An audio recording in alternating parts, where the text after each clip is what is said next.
Hi everybody, it's Chris Stokes from Custom Fitness Personal Training Studio. Today's topic is 5 common misconceptions about working out. There's a lot of them that float around out there, and since this is the time of year where people start to get back on a regular schedule and get back to their routine of health and fitness, I thought this might be a good time to address some of these. There are things that come up quite a bit here as we bring in new clients and they start to learn that there is a million different ways to do things instead of the one way that we're all told is the way to do it. So you look at the general population, maybe you're one of these people that you've got a gym membership to a big box gym. They've got a ton of equipment, right? You walk in, you sign up, you get the little key tag, and then from there it's pretty much up to you. You can do the equipment, you can do the classes. You see all these people walking around, some are in shape, some aren't.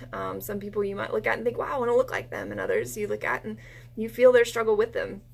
So maybe you're going through the same thing. So there's really 5 areas that come back over and over and over again as far as these typical gym goers, that they want to know why people have been teaching them this and why we do things differently.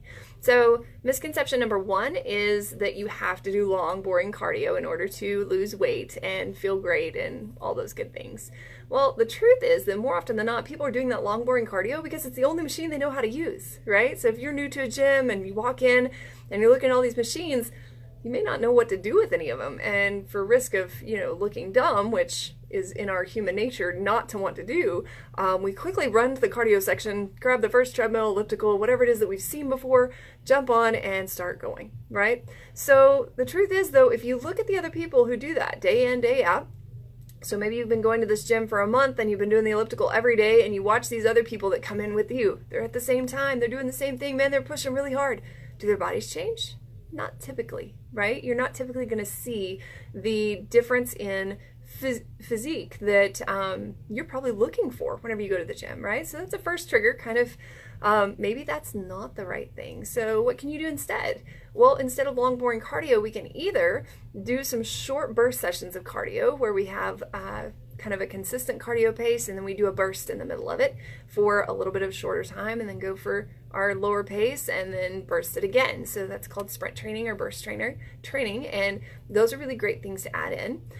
You can also add your cardio into your workout and make it more of a metabolic workout where you're getting the heart rate lifted as you're building muscle tone. So those are great things too. Misconception number 2 is that you have to go and lift weights for an hour to an hour and a half to make anything happen and get some muscle tone. Well, honestly, that's just not true. So, training is still, I would say, relatively kind of in its toddler phase of, growth, because, we've had trainers in some form or fashion for a majority of the world's time.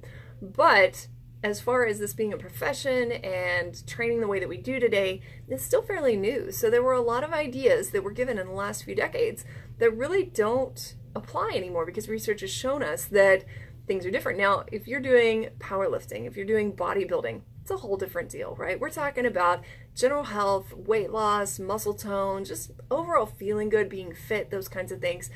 Really, the max on that is about 45 minutes. But more often than not, you can get that metabolic burst that I was talking about if you do it in about 30 minutes. So by lifting weights a little bit quicker and changing up what we're doing, now obviously keeping good form, obviously, then we're able to change the aspects of what we're doing, burn more fat, build more muscle, and have a great time, right? Plus we get to go on with our days and do exactly what we want to do instead of staying in the gym for a few more hours. I'm reminded of this woman that back many years ago when I was working at one of the big box gyms, she would come in and about 6 hours later we would see her leave. She would come to every class possible. She'd lift weights in between, she'd swim in between, she'd go do cardio in between, and then she'd finally get enough and go. And she did that 5 days a week. And that's great that she's that dedicated, but physically it broke her down to where she became chronically ill and had to stop exercising because it had done so much damage to her body by doing that heavy load that much. So yes, exercise is good for you. Don't stop doing it. But do need to line it up to where it's enough for your body, but not too much, because it does break our bodies down little by little, and we have to take time to recover and repair, like we've talked about before, so we can go back in stronger and better than we were the day before. All right, so misconception number 3 is that you have to work out every single day. In order to reach your goals, you're going to have to work out every day. And this time of year, I can tell you that feels daunting, right? You get kids back in school, that's great. You got a little bit of free time.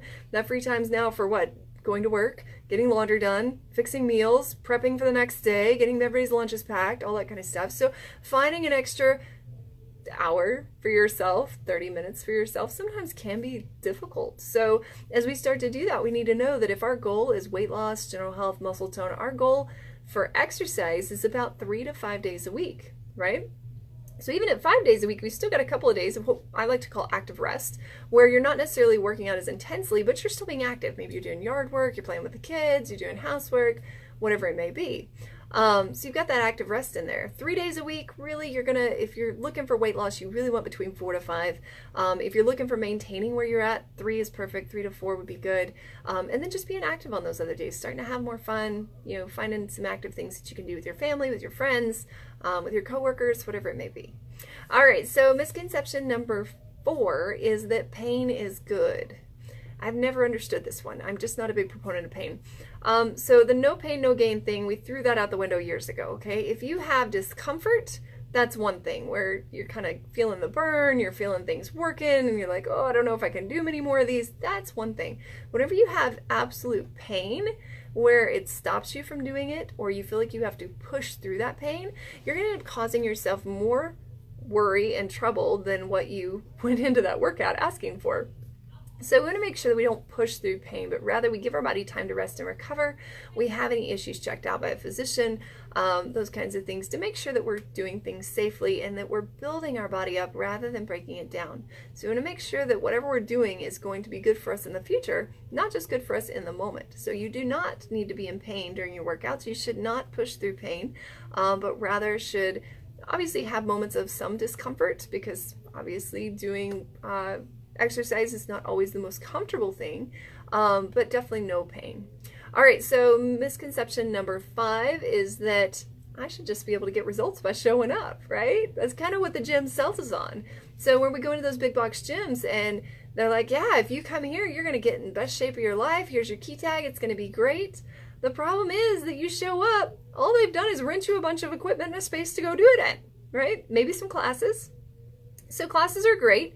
They burn a lot of calories. They do build your muscle tone over time and things like that, but not every class is right for every person, right? So there's some classes that you may have noticed that you go to and you just don't ever get results.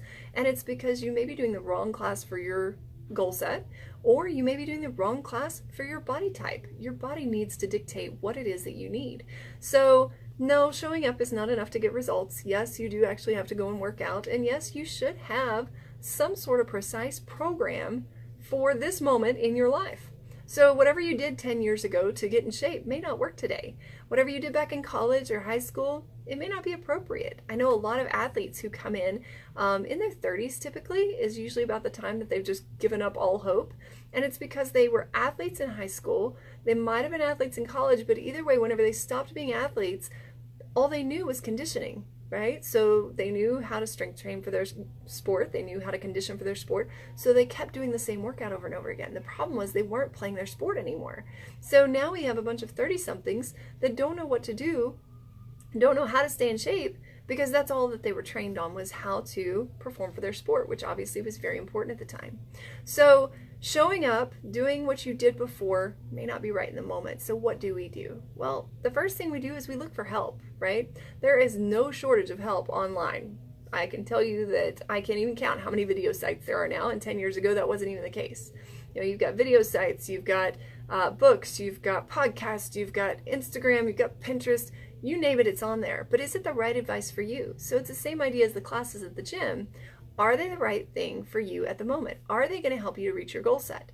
So recently, I was talking with a friend who decided to jump into the keto idea, which for some people that's great, but for her body, it wasn't the right thing to do. And for her brain, it was not the right thing to do, because within a few weeks, her brain was very upset about what was going on.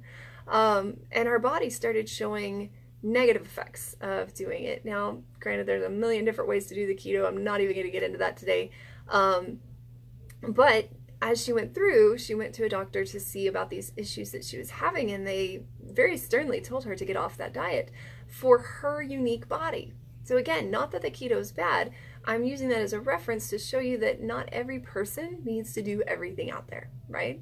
So what if you had a way to avoid these misconceptions and define exactly what you should be doing for your body, have a done-for-you plan, and get to your goals? Wouldn't that be great? The answer is a trainer, right?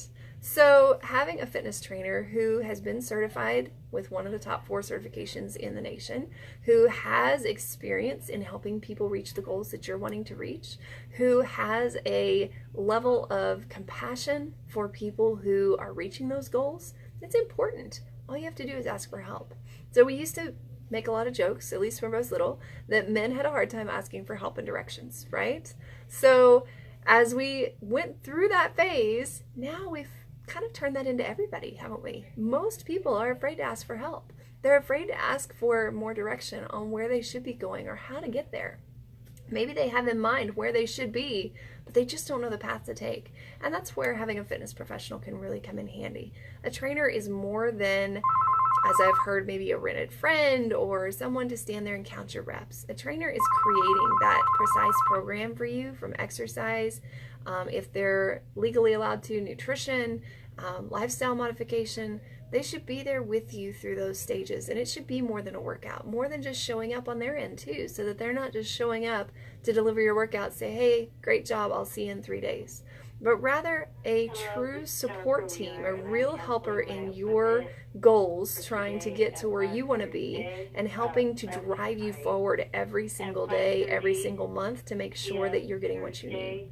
So if you would like some help like that and you just haven't reached out, or maybe you have reached out before and just haven't found the right person, we'd love to help you over here. We at Custom Fitness have an entire team of trainers who are all highly educated, highly certified, and very compassionate, ready to help you to reach your goals.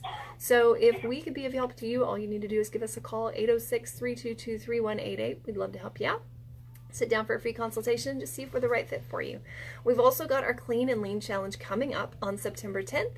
And if maybe you just need something to jumpstart, or a chance to kind of try out what we offer and see if it's the right fit, this is the great time. So if you sign up for that Clean and Lean before the 31st, you're going to save $20 extra, and you're going to get to work out from now until the challenge starts for free, which is pretty awesome. During that challenge, we're going to be focused on eating real food, focused on getting more exercise, and being consistent with those two. So big time. And our prize is actually going to be based on that consistency. So if you're following the program 80% or more of your ability, then you're going to be put into our grand prize drawing for 2 nights in Las Vegas. So if you'd like more details on that, either message us below or give us a call. We'd love to help you out. Have a great day.